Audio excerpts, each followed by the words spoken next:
Welcome back. I'm glad you're here. I don't know about you, but I really struggle to give myself permission to take a day off. I go, go, go. And my inner voice is telling me I'm lazy if I'm not being productive, that I'm wasting time. But when I take the time to actually pause, when I sit and really listen to my internal self, I realize I'm not being lazy. I'm actually tired. And I need a day off.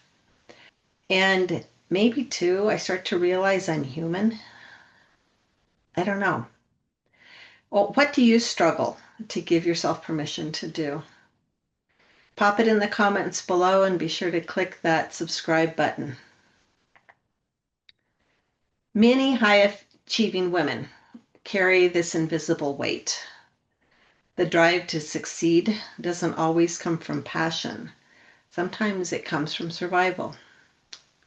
I read this article in the Journal of Counseling Psychology that women with trauma histories often tie their self-worth to productivity.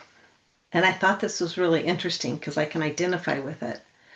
We fear that if we slow down, we'll be seen as weak. Add to that society's pressures of the strong Black woman, the superwoman who never rests.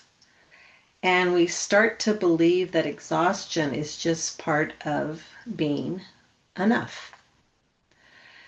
The voice in my head can be relentless. Get it done, get it done. You know, you're wasting time. You should be stronger than this.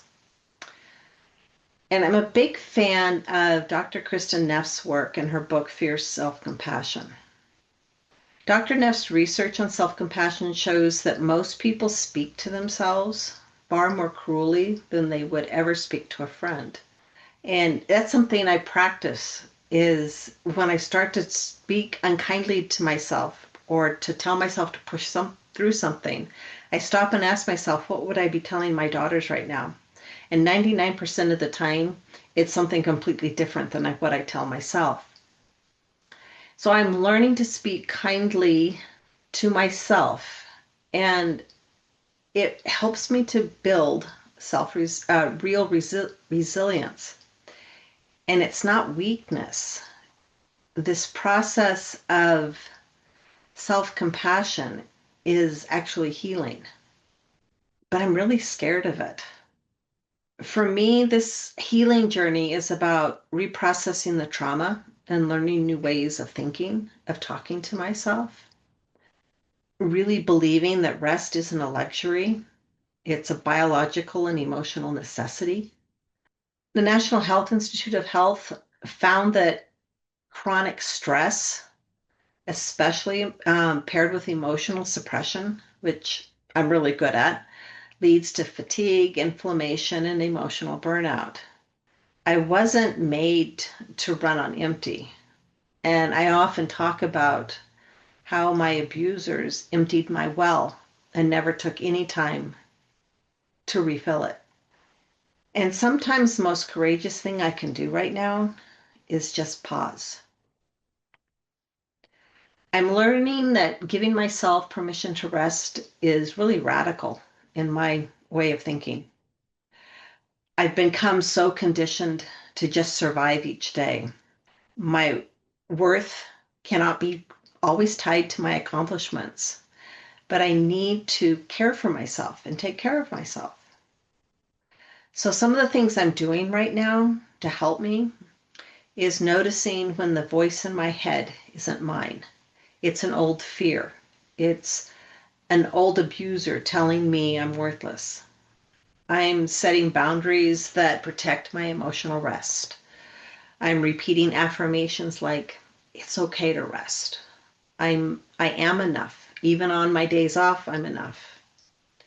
I'm remembering gentleness with myself and that it's not self-indulgence, it's self-respect. With that being said, I'm far from conquering these affirmations and practicing them every single day. But to put it out there, maybe I will feel a sense of others holding me accountable. to overcome the need to go, go, go by me sharing this with you today. I'm still learning to embrace those days off, to sit with my feelings and not push myself for being human.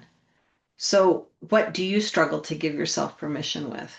What do you punish yourself for, even though you're just human? Comment below or write it out, whisper it, honor it. And remember, your rest is not weakness, it's wisdom. Don't forget to click the subscribe button below. I look forward to reading your comments. Have a wonderful weekend and see you next week.